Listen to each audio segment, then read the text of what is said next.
보통 신학으로 신앙을 바르게 안내하는 신학기론 대강좌 시즌4 3000년기 신학을 향하여 2차 과정 공의의 전례 헌장을 계속 나눠드리고 있는데요. 오늘은 83강입니다. 이 교재의 184쪽에 생활 전례를 말하다는 제목으로 전례 헌장이 이 세 번째 생활 전례 말하다로 이제 마감을 하도록 하겠는데 아마 몇 번 더 할 수 있겠습니다.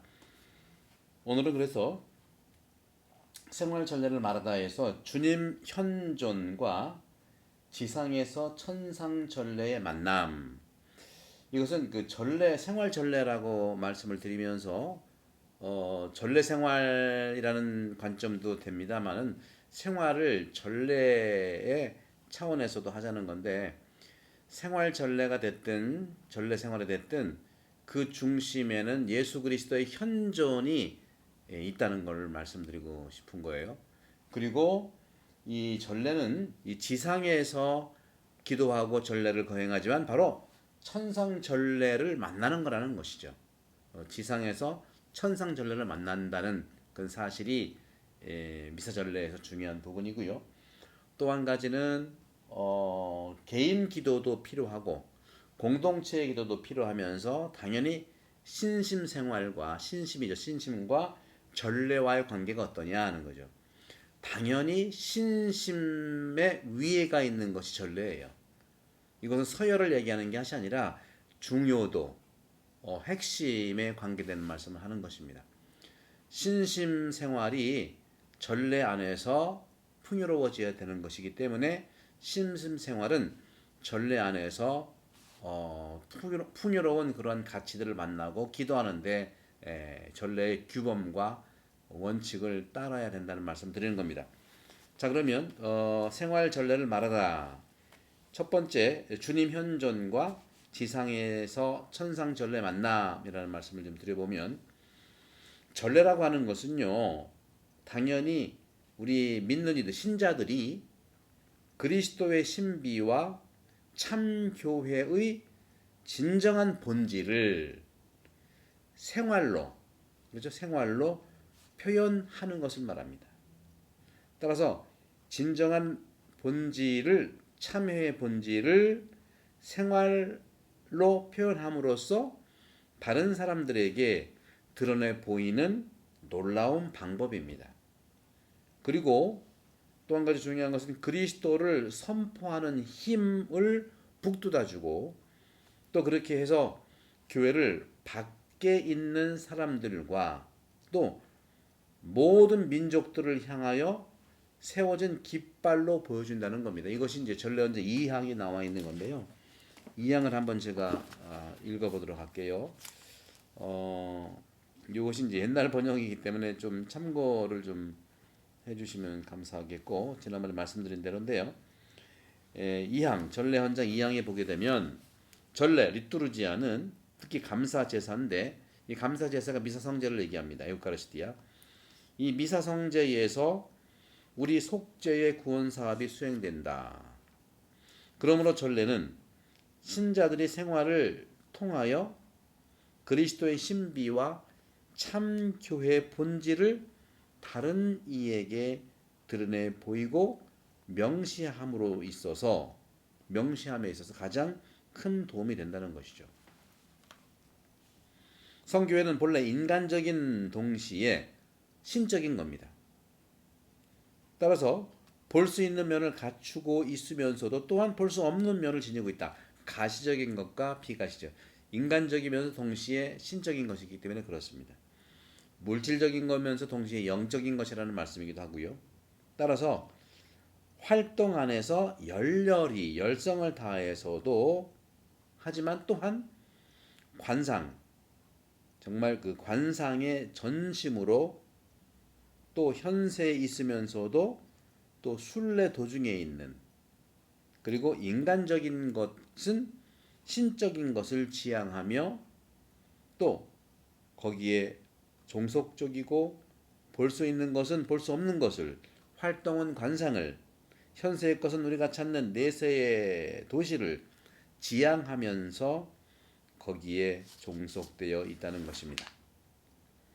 그러므로 전례는 교회 안에 있는 믿는 이들을 주님 안의 성전으로 성령 안에서 하느님의 거처가 되도록 초대하고 그리스도의 정말 그 풍부한 양에 이르도록 그 건설하고 또 동시에 오묘하게 그들의 힘을 굳세게 하고 그리스도를 선포하게 하는 것이다. 이 표현이 이제 옛날 표현이라 제가 새로 개정된 책이 이제 구할 수가 없어서 이제 여기는 찾기가 어려웠었는데요. 그러나 옛날 번역도 구수합니다. 이 부분들이.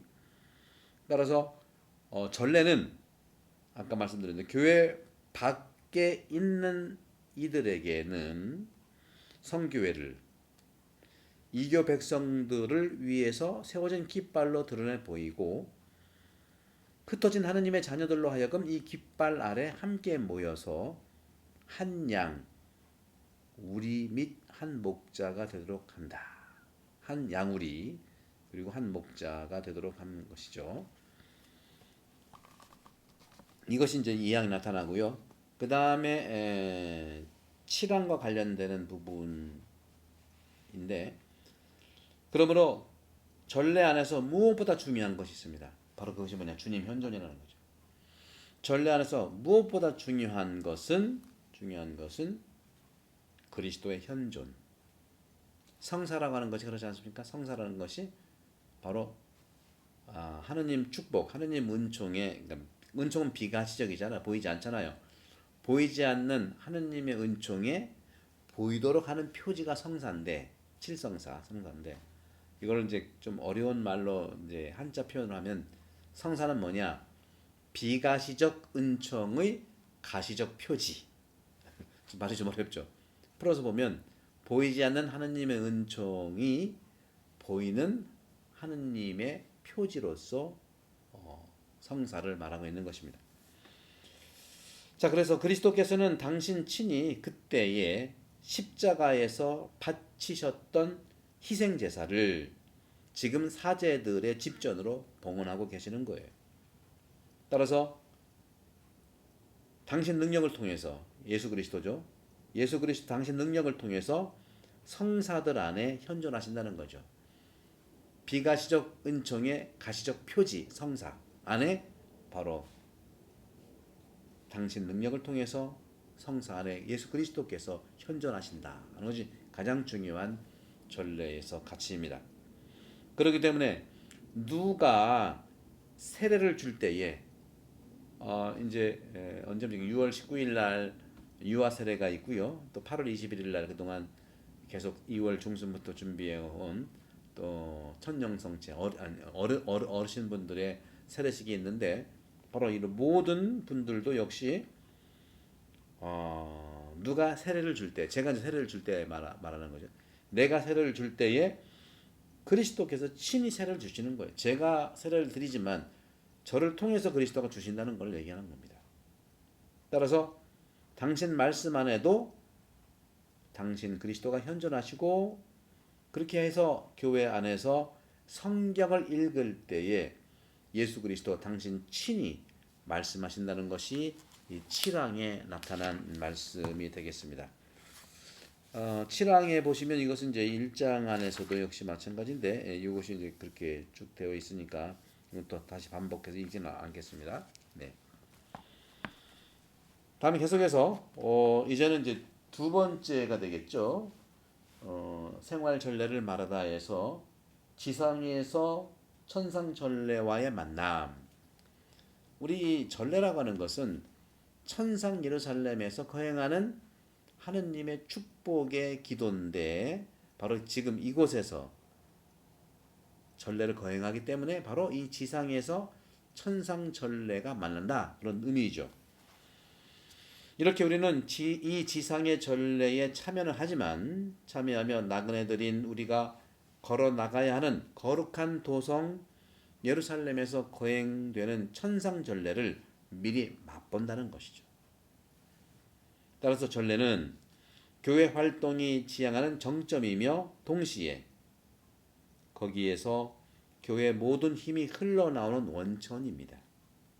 왜냐하면 사도직 활동의 목적이 신앙과 세례를 통하여 하느님을 찬미하고 희생 제사에 참여하며 주님의 만찬을 먹도록 하는 것이기 때문입니다. 이 시팡이 나오는 겁니다. 네.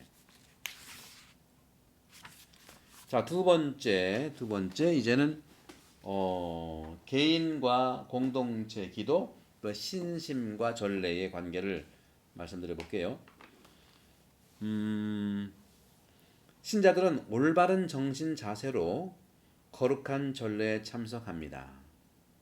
그렇죠. 올바른 정신 자세로. 그래서 자기 마음을 목소리에 맞추어, 우리가 이제 미사할 때 개응도 하고 주님께서 여러분과 함께하면 또한 사제의 영과 함께 이렇게 개응을 하는 그런 목소리들이 있죠. 그런 목소리에 맞추어서 천상 은총을 헛되이 받지 않도록 은총에 협력할 필요가 있다는 것이죠.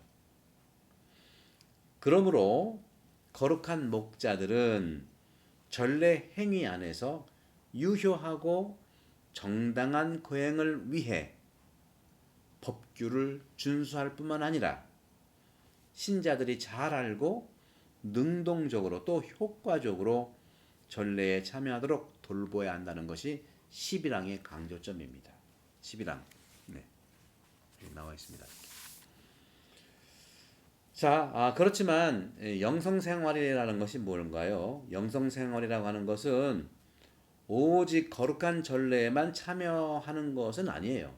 오직 전례에만 참여하는 것이 영성생활이다 그렇게 얘기하지 않습니다. 물론 영성생활의 가장 중요한 것이 공동전례, 이런 전례 생활에 참여하는 게 굉장히 중요합니다.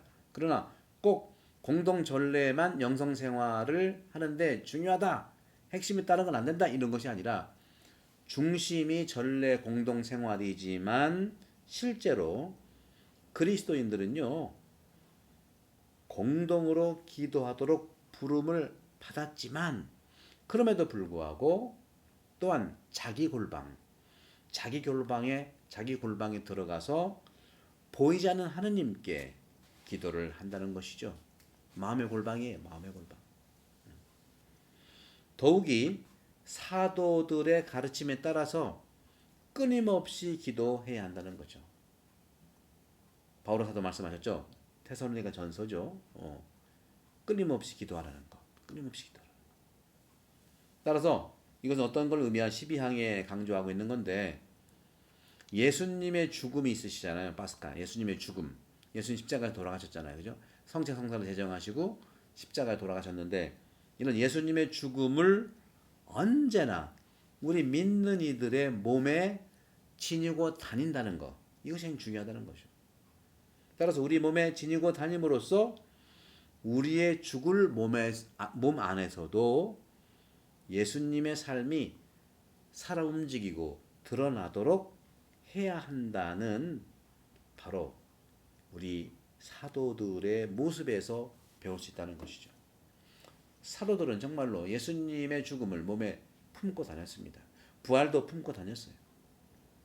그래서 정말 배반했고 정말 그 자기 영의정 좌의정 높은 자리를만 차지했던 제자들이 부활한 예수님의 은총을 받은 다음에는 모두가 예수님의 죽음도 담고 다녔고 예수님의 부활도 담고 다니는 그야말로 초기 교회는 부활 공동체로서의 그 가치가 만연했다는 것이죠. 그래서 그리스도교가 탄생한 거예요. 만약 예수 그리스도의 부활이 없다면 그리스도교는 존재하지 않을 겁니다. 따라서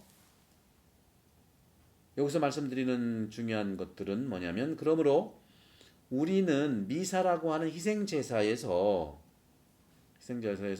주님께 거룩한 제물의 봉헌을 받아들이시고 우리 자신도 영원한 제물이 되게 해 주시도록 기도하는 겁니다. 이게 12항에 나타난 12항. 네.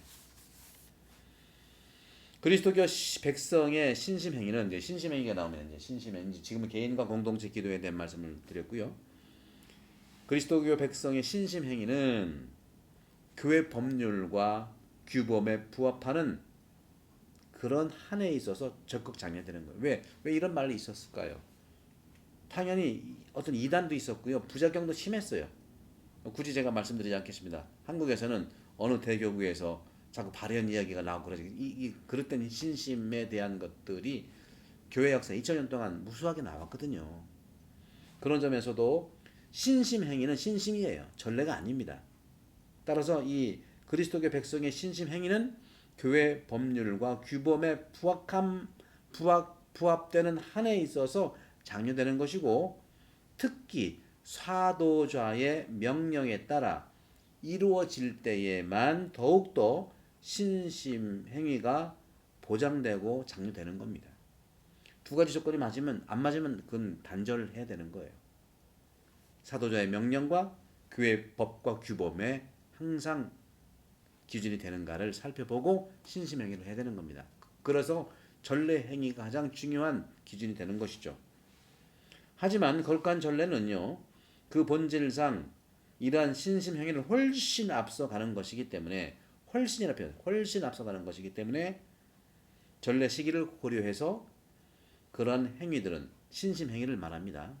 신심 행위들은 전례 안에서 이끌어내고 백성을 전례로 이끌어들여 전례와 조화를 이루도록 마련돼야 한다는 것이 14망의 말입니다. 그래서 제가 어제도 지난번에도 말씀드렸죠. 82항에서도 예수 교황님의 전례를 표준으로 보시고요. 그걸 잘 보시면 좋겠어요. 각 지역마다 물론 지역적 특색이 있고 그것들을 또 받아들이긴 합니다. 왜냐 어떤 거냐면, 예를 들어서 그리스도의 몸 영성체 할 때 우리는 이제 손으로 받아 모시잖아요. 근데 일본은 혀로 받아 모시기도 하고요. 또 다양한 분들이 많아요. 영성체 할 때 어떤 분은 영성체 한 다음에 또 그 뭐죠? 이렇게 다리를 이렇게 하고 가는 분들도 있어요. 영성체 그리스도의 몸 하면 받은 다음에 또 이렇게 하기도 하고, 또 받은 다음에 또 인사하기도 하고. 많은 분들은 아니에요. 몇 분만 그렇게 되는데, 그래서 저는 그냥 뒀습니다. 개인의 취향이기 때문에 이제 인정. 그러나 가장 중요한 것은 영성체를 하는 그 앞사람, 바로 앞사람이 있을 때 거기서 인사를 하고, 자기가 와서는 받고서 영하고 즉시 가시면 돼요. 거기에 또 구부리고 또 받은 다음에 또 무릎을 꿇고 그럴 필요는 없습니다. 이런 것들, 사성 같지만 이런 것들. 그리고 한국 교회에서는 깊은 절로 대신하는 것이 바로 무릎을 꿇는 것과 같은 겁니다. 이것이 토착화된 의미도 되는 것이죠. 그래서 각 지역 사회마다 이런 전례 토착화가 굉장히 중요한데, 전례 토착화는요, 신학이 먼저 토착화가 돼야 돼요. 그런 점 다시 말씀드리고, 따라서 그러한 신심행위들은 전례 안에서 이끌어내고 백성을 전례로 이끌어들여 전례와 조화를 이룬다는 것, 조화를 이루도록 마련해야 된다는 것이죠. 끝으로 19항에 나옵니다. 영혼의 목자들은, 사제들이죠. 영혼의 목자들은 부지런히 또 꾸준히 신자들의 전례 교육에 힘써 그들의 연령과 신분과 생활 방식과 종교적 교양의 정도에 따라 내적이고 외적으로 능동적인 참여를 하도록 안내해야 된다는 것이, 이것이 19항에 나옵니다. 사랑하는 형제자매 여러분, 오늘도 생활 전례를 말하다는 두 가지 점에 대해서 말씀드렸습니다. 다음 84강에서 또 몇 가지 더 말씀드리겠습니다. 공부와 성경 성경 여러분 모두를 강복합니다. 감사합니다.